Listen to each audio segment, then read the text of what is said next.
Bonjour. Alors, je m'excuse.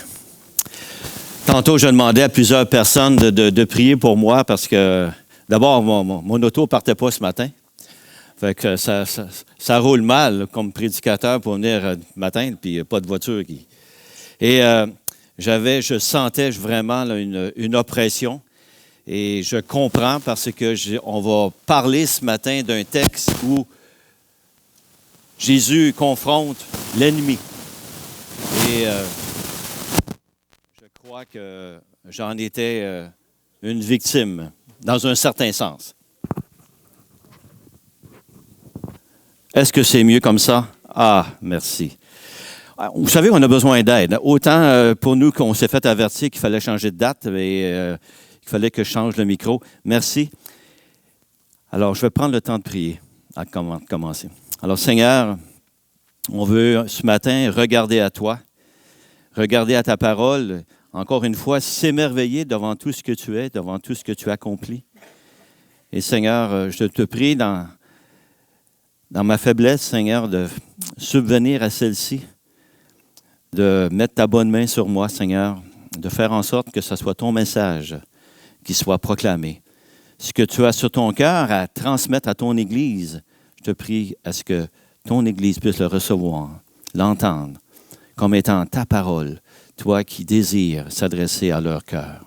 Alors, grand Dieu, viens à mon aide. Gloire à toi. Amen. Je commence avec une histoire rapide. Un monsieur qui s'appelle Olavson, un citoyen qui était... Ça s'est passé au début des années 1900. Il était à court d'argent et dans son désespoir, il a vendu son corps pour la recherche médicale à un institut qui était à Stockholm. Un an plus tard, il reçoit un héritage. Et là, il regrette son geste. Puis là, il se retourne vers l'Institut pour leur demander de pouvoir racheter le droit qu'eux avaient sur son corps pour la recherche médicale. Ils ont refusé. Ça a passé dans un procès et il a perdu son procès. Donc, l'homme, de façon régulière, devait se présenter à cet institut-là pour subir toutes sortes d'expériences pour faire avancer la science, mais c'était sur son corps lui-même. Ce qui veut dire que son corps, finalement, ne lui appartenait pas. Appartenait à la science. Et la science, malgré tout ce qu'elle peut bien vouloir faire, ça n'était pas nécessairement bien pour lui. Je nous pose la question, est-ce que ça nous arrive des fois de prendre des décisions dans nos vies qui sont peut-être des graves erreurs et qui ont occasionné des conséquences pour lesquelles on aimerait ça s'en libérer, si c'était à refaire? Est-ce que ça arrive? Est-ce que c'est ça? On a besoin, peut-être à un moment donné, d'être libéré. Et le texte ce matin, ce qu'on va voir dans l'Évangile de Luc, le premier personnage principal qui va être confronté devant Jésus, c'est quelqu'un qui a besoin d'être libéré. Et c'est un homme qui est possédé d'un démon. C'est rare qu'on enseigne, qu'on prêche sur les démons. Je ne prêcherai pas sur les démons ce matin. Mais c'est un texte qu'on retrouve dans la parole et je vous invite à regarder dans l'Évangile de Luc, au chapitre 4, à partir du verset 31. Alors, le texte nous dit, je vais aller jusqu'au verset 37 d'abord. « Il descendit à Capernaum, ville de la Galilée, et il enseignait le jour du sabbat. On était frappé de sa doctrine, car il parlait avec autorité. Il se trouva dans la synagogue un homme qui avait un esprit de démon impur et qui s'écria d'une voix forte, « Ah, qu'y a-t-il entre nous et toi, Jésus de Nazareth? Tu es venu pour nous perdre. Je sais qui tu es, le Saint de Dieu. » Jésus le menaça. disant, « Tais-toi et sors de cet homme. » Et le démon le jeta au milieu de l'assemblée et sortit de lui sans lui faire aucun mal. Tous furent saisis de stupeur et ils se disaient les uns aux autres, « Quelle est cette parole? Il commande avec autorité et puissance aux esprits impurs et ils sortent. » Et sa renommée se répandit dans tous les lieux alentours. Jésus est à Capernaum. Il vient d'enseigner. Et à l'époque de son ministère, il enseigne principalement dans les synagogues.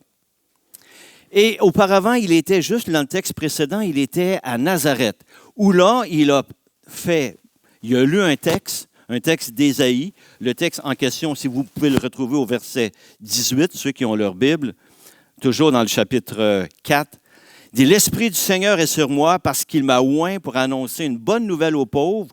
Il m'a envoyé pour guérir ceux qui ont le cœur brisé, pour proclamer aux captifs la délivrance et aux aveugles le recouvrement de la vue, pour envoyer libres les opprimés, pour publier une année de grâce du Seigneur. » Un texte qui a été pris dans le livre d'Ésaïe. Et là, Jésus dit devant toute la synagogue, ces paroles que vous venez d'entendre sont accomplies. Oh, et ça ne l'a pas passé. Les gens n'ont pas reconnu ce qui venait d'être dit, n'ont pas reconnu qu'il pouvait être celui qu'il prétendait être, le Messie, et on l'a chassé de la synagogue. Mais maintenant, il se retrouve à Capernaum. Il a imaginé. Il vient de prêcher avec autorité, ce que le texte nous dit.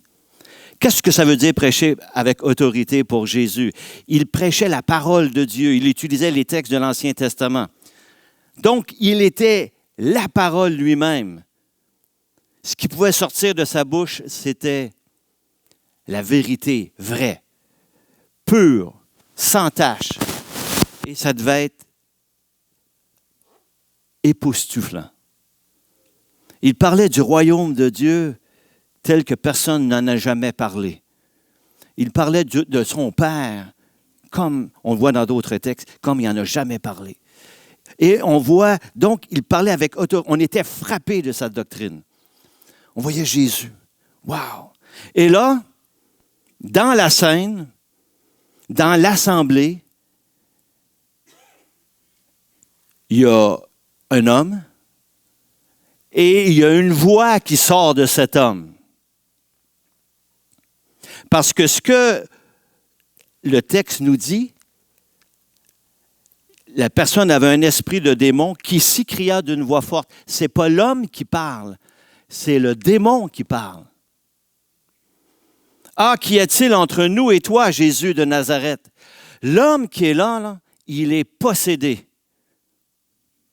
Ce n'est pas lui qui contrôle son corps. Il y a une entité à l'intérieur qui prend soin de ses membres et même de ses cordes vocales. Cette entité-là est face à Jésus, qui vient de parler avec autorité et qui ose, je te dirais bien, cette entité-là, ce démon-là, ose dire « Qu'y a-t-il entre nous et toi? »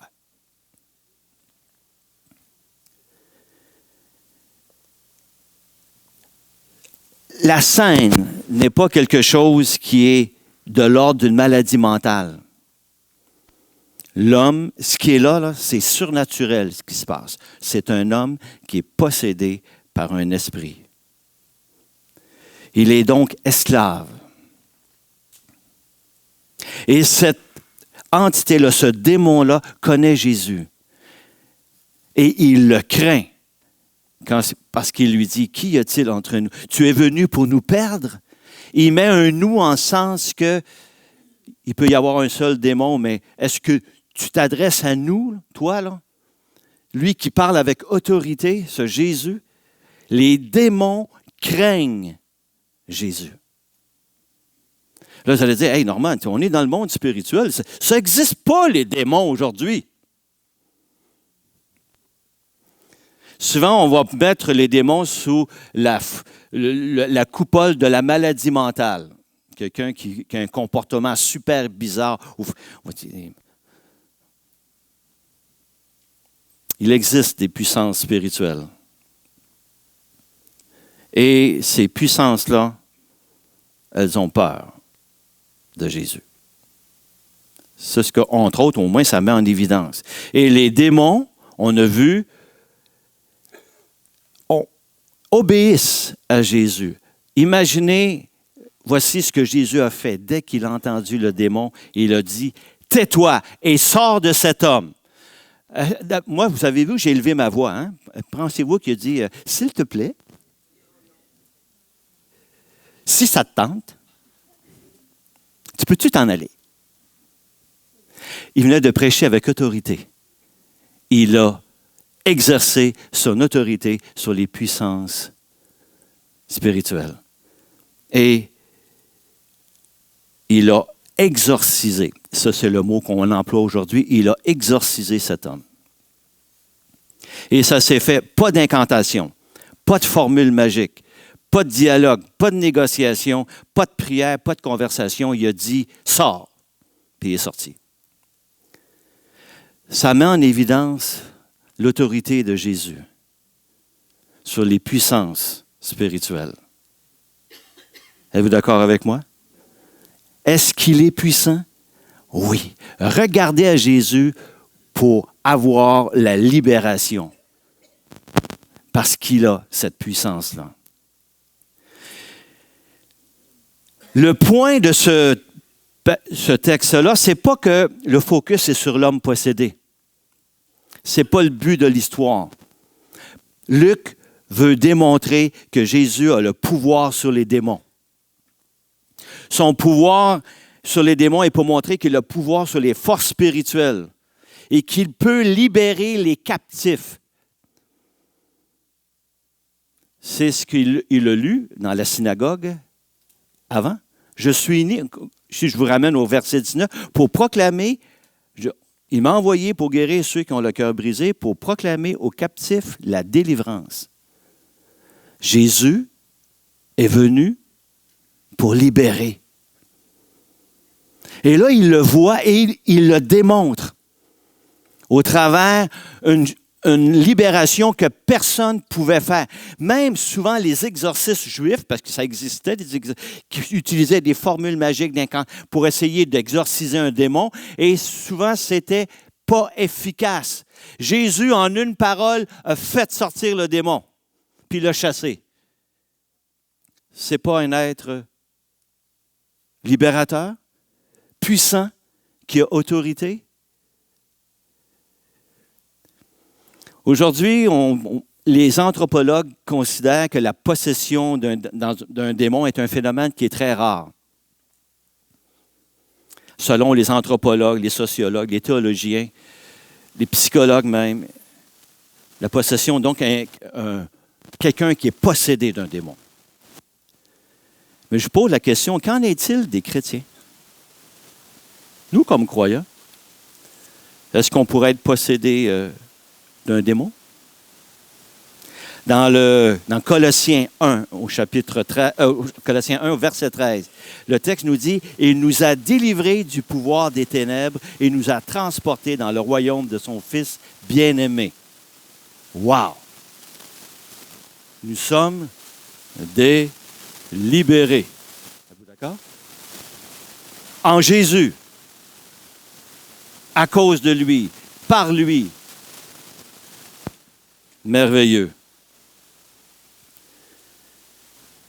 Mais tous les pécheurs sont influencés par le démon. Ceux qui pêchent. On ne parle pas de possession. Le texte nous dit dans Colossiens, il nous a délivrés du pouvoir des ténèbres. Mais est-ce que les démons peuvent avoir une influence dans nos propres vies? Oui. Le texte nous dit dans Éphésiens 2, chapitre 2, excusez-moi, verset Éphésiens 2, 1 à 3. Vous étiez morts par vos offenses et par vos péchés, dans lesquels vous marchiez autrefois, selon le train de ce monde, selon la le prince de la puissance de l'air, de l'esprit qui agit maintenant dans les fils de la rébellion. Nous tous aussi, nous étions dans leur nombre, et nous vivions autrefois selon les convoitises de notre chair, accomplissant les volontés de la chair et de nos pensées, et nous étions par nature des enfants de colère comme les autres. Nous sommes, lorsque l'ennemi, les puissances spirituelles peuvent avoir une influence sur nos vies au travers des péchés que nous commettons. Est-ce qu'on commet encore des péchés? Est-ce que ça nous arrive? Est-ce qu'on tombe? Oui, mais nous sommes libérés, nous avons la victoire. Mais le combat est là, à chaque jour, dans notre vie. Mais ce qui est merveilleux, c'est que nous sommes libérés en Jésus. Et que la victoire, elle est là. Un petit peu plus loin, le texte que je vais lire nous donne un avant-goût que ce que Jésus a fait face aux démons, ça démontre qu'il a la victoire sur les démons, sur les princes de ce monde. Dans Acte 26, verset 17, c'est Paul qui dit lui-même, qui s'attribue cette phrase, « Je t'ai choisi du milieu de ce peuple et du milieu des païens, vers qui je t'envoie, on parle de Paul, afin que tu leur ouvres les yeux pour qu'ils passent des ténèbres à la lumière et de la puissance de Satan à Dieu. » Nous sommes dans le royaume de Dieu. Nous sommes sous ce royaume-là. Gloire à Dieu. Mais il y a des attaques, il y a des influences, et on peut en être libéré. Imaginez, Jésus ici a libéré un homme qui était possédé d'un démon. Est-ce qu'il est capable de libérer un croyant qui est influencé par des démons? Oui! Tournons-nous vers lui. Tournons-nous vers Jésus.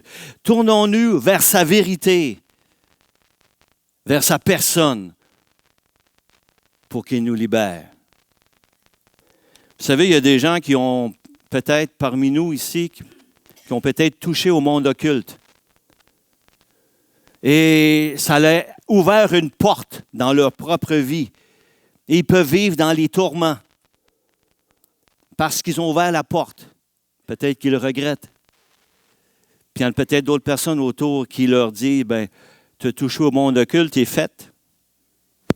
Même si tu es un croyant. Non! Le mensonge, c'est de croire que la personne qui est un enfant de Dieu, mais qui aurait touché au monde occulte, n'est pas récupérable. Jésus a donné sa vie pour cette personne. Jésus, c'est le libérateur parfait. Aimons notre frère, notre sœur qui a peut-être touché au monde occulte et amenons-la à Jésus pour qu'elle puisse vivre cette libération pour ce qu'elle aura fait. Jésus, c'est le grand libérateur. Il y a juste lui. Il y a juste lui qui est capable de chasser un démon comme il le fait. Dans l'histoire de l'humanité, il n'y a personne qui peut libérer un démon comme Jésus fait. Il y a seulement Jésus. C'est pas merveilleux? Ouais. Le texte continue. En sortant de la synagogue, il se rendit à la maison de Simon, la belle-mère de Pierre. Et la belle-mère de Pierre avait une violente fièvre, et ils le prièrent en sa faveur. S'étant penché sur elle, il menaça la fièvre, et la fièvre la quitta. À l'instant, elle se leva et les servit. Bon. Normalement, après un service à la synagogue, on s'en allait prendre le repas parce que c'est une journée de congé. La culture juive, la plupart se réunissaient en famille et célébraient ensemble. Comme on fait souvent le dimanche ici le matin. Hein? Vous savez que les restaurants de Granby sont remplis de chrétiens. Après une tradition qui se poursuit. Et là, Jésus est invité à guérir la belle-mère de Pierre. Puis Jésus la guérit. Donc, le point du message, Jésus aime les belles-mères. Ben oui, il le guérit. Ça veut dire, c'est pas tout à fait comme ça. Vous remarquez, le texte nous dit qu'il a menacé la fièvre. Il a utilisé, c'est le même mot qui est utilisé pour le démon. Il a menacé le démon, il menace la fièvre. Ça veut dire, c'est que souvent dans la culture juive, on croyait que les maladies que l'on avait étaient de l'ordre des démons. Mais il a menacé la fièvre, puis la fièvre est partie. Pas de médicaments, pas de technique médicale, rien. Menace la fièvre, il s'est même penché. Il faut dire qu'elle devait être alitée. Il s'est penché, il ne s'est pas resté debout. Il s'est penché, donc comme dans un geste de compassion, se tournant vers elle, menacer la fièvre. Dans le texte parallèle dans Marc, on voit qu'il l'a pris par la main, puis il l'a levé. Elle s'est levée, puis elle l'a servi. Dans tout l'Ancien Testament, il est reconnu que celui qui guérit, c'est Dieu. Un texte dans l'Exode 15, au verset 26, il dit, « Si tu écoutes attentivement la voix de l'Éternel, ton Dieu, si tu fais ce qui est droit à tes yeux, si tu prêtes l'oreille à ses commandements, et si tu observes toutes ses lois, je ne te frapperai d'aucune des maladies que j'ai frappé les Égyptiens. Car je suis l'Éternel qui te guérit. » Un autre texte dans le deuxième livre des Rois, au chapitre 5, le verset 7. Lorsque quelqu'un s'est adressé au roi pour qu'il puisse, c'est Naaman, pour qu'il puisse être guéri, le texte nous dit au verset 7, après avoir lu la lettre, le roi d'Israël déchira ses vêtements et dit, « Suis-je un Dieu pour faire mourir et pour faire vivre, qu'il s'adresse à moi afin que je guérisse un homme de sa lèpre? Suis-je un Dieu? » Il y a seulement Dieu qui guérit parfaitement. Jésus a un pouvoir créateur sur les guérisons. Il est capable de ramener quelqu'un qui a une maladie à la guérison. Qu'est-ce que ça veut dire? C'est que Jésus est capable de libérer les affections que l'on a dans notre corps. C'est un libérateur. Il est capable de le faire. Il peut le faire. Et en même temps, ce que ça annonce toutes les bénédictions divines qu'il y a dans le royaume de Dieu. Jésus, là, à l'époque, dans le texte ici, dans l'évangile de Luc, Jésus est présenté comme le Messie, le oint. Celui qui instaure ce temps de bénédiction extraordinaire qu'est le royaume de Dieu. Et le royaume de Dieu, c'est lui. Et les guérisons viennent pointer vers le fait qu'il guérit pas seulement que le corps, mais il est capable de guérir les âmes. Ce n'est pas ce que tous les hommes ont besoin. Tous les hommes ont besoin d'être guéris dans leur âme. La guérison physique pointe vers la guérison des âmes. Si Jésus est capable de guérir physiquement, rapidement, instantanément, et même complètement, il est capable de guérir ton âme. Pourquoi? Parce que Dieu est la source de la vie. Si Dieu est la source de la vie physique et également de la vie spirituelle, il est capable de te restaurer. Il a un pouvoir créateur. Donc, ce qu'il est en train de faire, Jésus, lorsqu'il guérit, il donne un signe. Il donne un signe qu'il est capable de guérir les âmes, qu'il est là pour ça.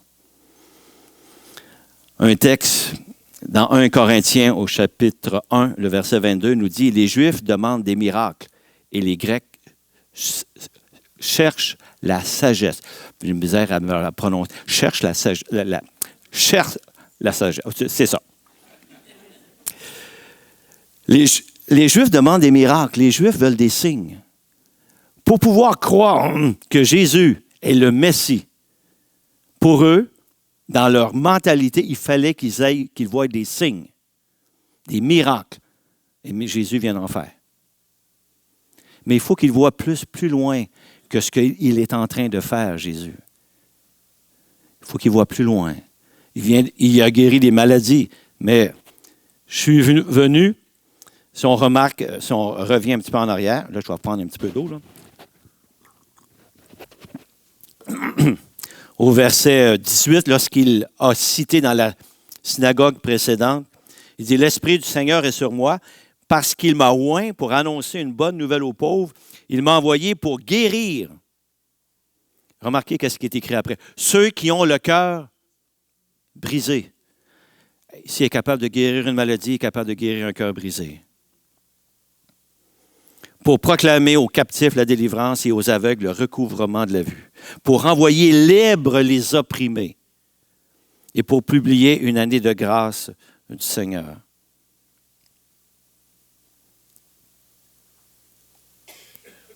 C'est pas merveilleux, ça? On continue.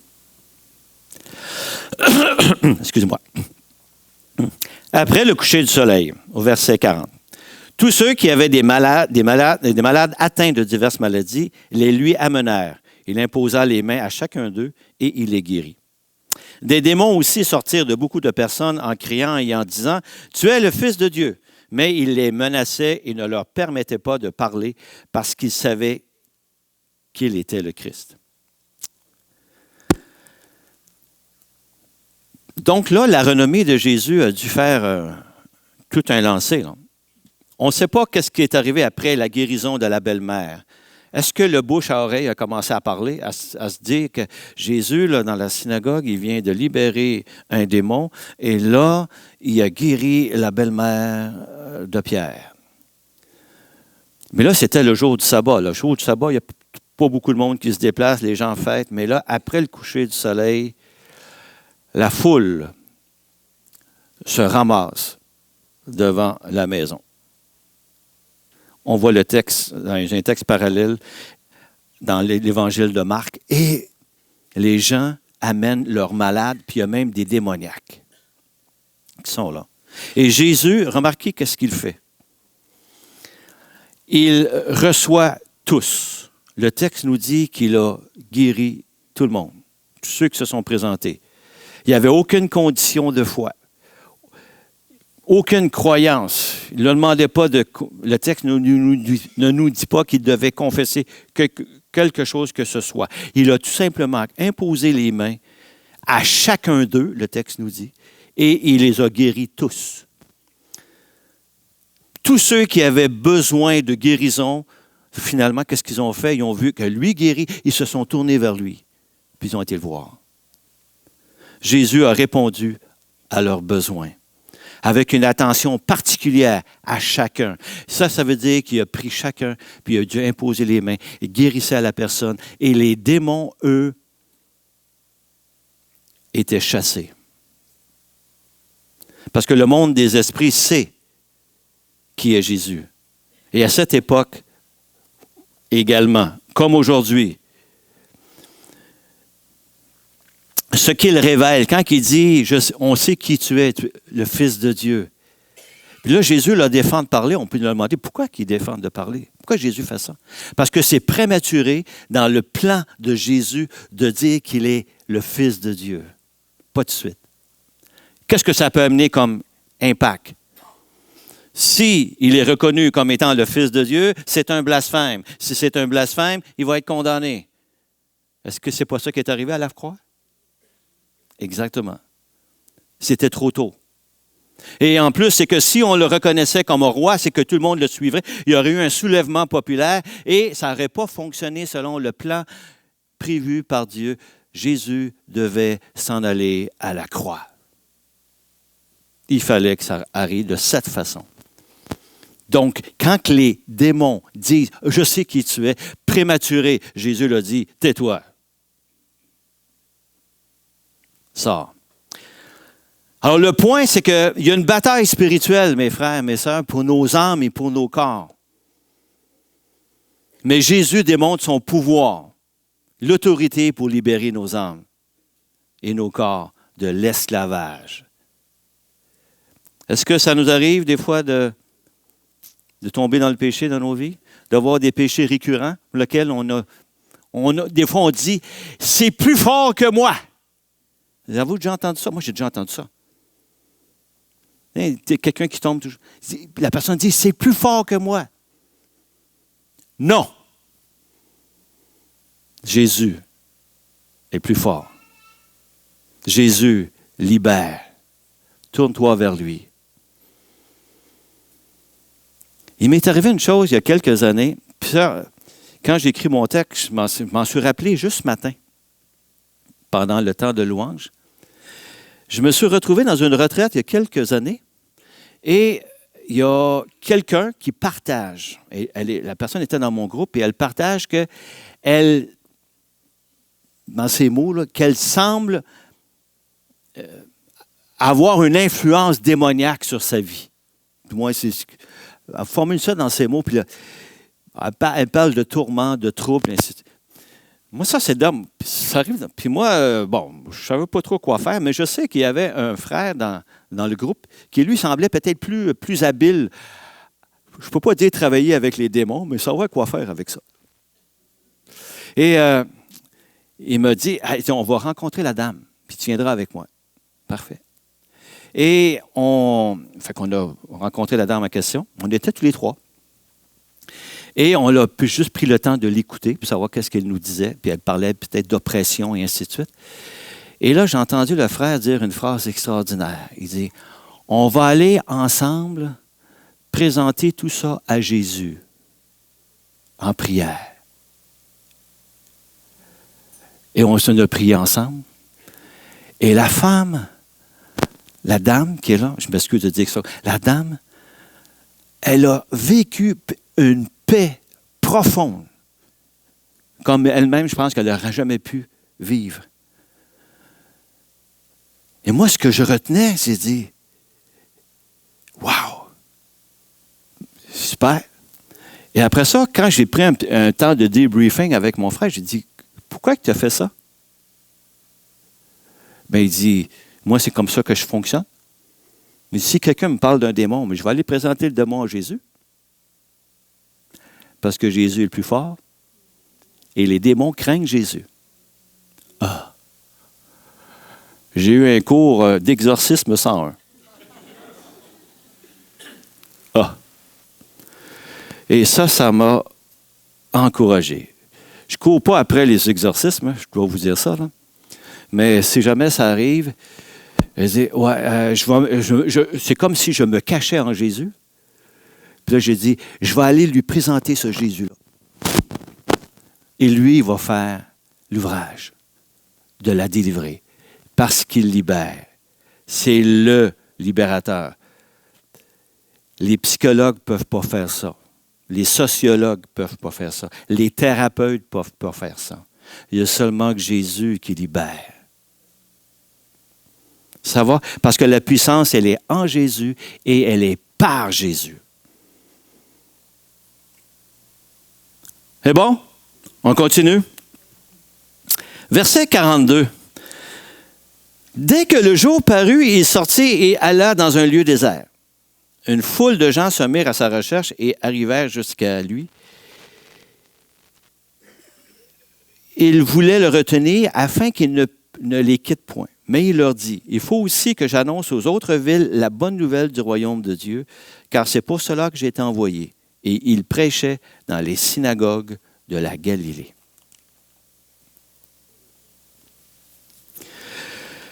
Réaction normale de la part de la foule. Et imaginez là, que, écoute, il s'est passé des miracles. Hey, tout le monde veut le voir. Là.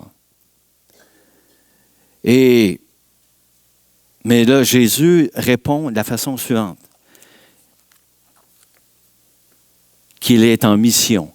Il faut que j'aille prêcher l'Évangile ou prêcher le royaume de Dieu dans d'autres synagogues. C'est pour ça pour laquelle je suis sorti. Souvent, pour les gens, là, le spectaculaire, c'est-à-dire les guérisons, là, c'est plus attrayant que le réellement grand. Jésus, c'était le réellement grand pour lequel on devait se tourner, et non pas nécessairement la guérison. Il y a des gens qui ne cherchent que la guérison. Moi, je leur dirais, cherche Jésus. Parce que c'est lui qui guérit. Alors, c'est comme la personne qui est en extase devant un feu d'artifice extraordinaire. Puis l'autre lui dit, écoute, en arrière, il y a quelque chose de mieux. Si je me retourne d'abord, là, je suis en train de voir un coucher de soleil. Le feu d'artifice, c'est le spectaculaire, mais c'est jamais aussi beau qu'un le réellement grand d'un coucher de soleil. La guérison, c'est beau, mais le guérisseur, regarde à lui. C'est lui que tu dois regarder. C'est Jésus. Et qu'est-ce que Jésus s'en allait prêcher dans les autres synagogues? Peut-être ce qu'il a dit exactement à Nazareth, qu'il est venu, l'Esprit du Seigneur est sur moi, il m'a oint pour annoncer une bonne nouvelle aux pauvres. Il m'a envoyé pour guérir ceux qui ont le cœur brisé, pour proclamer aux captifs la délivrance et aux aveugles le recouvrement de la vue, pour envoyer libres les opprimés, pour publier une année de grâce du Seigneur. Nous sommes choyés, mes frères et mes sœurs, d'être dans le royaume de Dieu, où par la vérité sur son amour et la vérité sur sa puissance, on peut être libéré de tout mal. Ça va? Je termine avec, et en attendant que les musiciens s'avancent, je vais juste vous lire un petit texte, un témoignage d'un prisonnier. Voici ce qu'il dit. Il s'appelle Sylvain. Condamné à perpétuité, Sylvain a écrit « Pendant 10 ans, j'ai fait des plans pour m'échapper de cet endroit. 10 ans où je n'avais pour me soutenir que mes projets de vengeance et ma haine contre la société et les hommes. 10 ans où, jour après jour, j'ai rêvé de la vie que j'aurais au-delà de ces murs gris qu'est ma prison. Et un jour, je tourne le bouton de la radio et c'est une émission chrétienne. Un verset de la Bible m'atteint au cœur. Quiconque se livre au péché est esclave du péché. Si le Fils de Dieu vous affranchit, vous serez réellement libre. Et les enseignements de ma mère me reviennent avec force. C'était comme si Dieu me disait, « Sylvain, tu es prisonnier, oui, mais ta prison, ce ne sont pas ces murs, ce n'est pas cette cellule, c'est ton âme, esclave du mal. »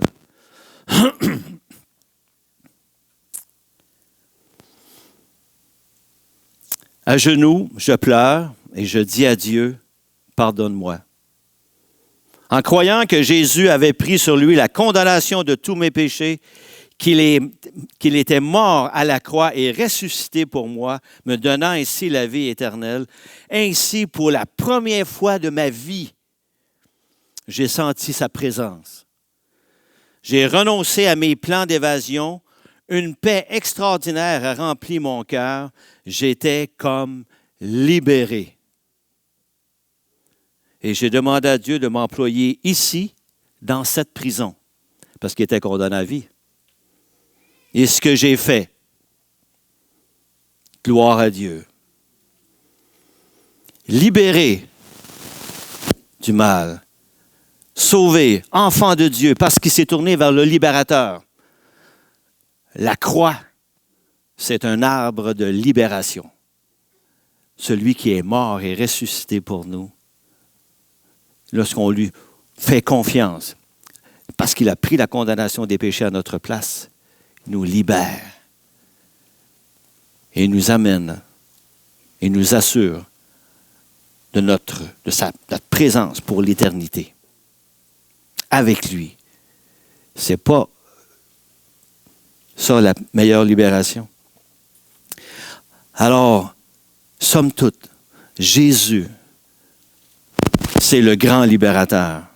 C'est le seul qui peut libérer de façon durable et satisfaisante pour tous et chacun sur cette terre. Toute libération qui soit, toute libération qui pourrait venir en dehors du christianisme, en dehors de l'œuvre de Jésus, n'est pas une vraie libération. La seule vraie libération, c'est en Jésus. Prions. Oui, Seigneur, tu es le grand libérateur pour lequel on veut élever ton nom ce matin et reconnaître ce que tu accomplis. Et Seigneur, que toute la gloire te revienne. Amen.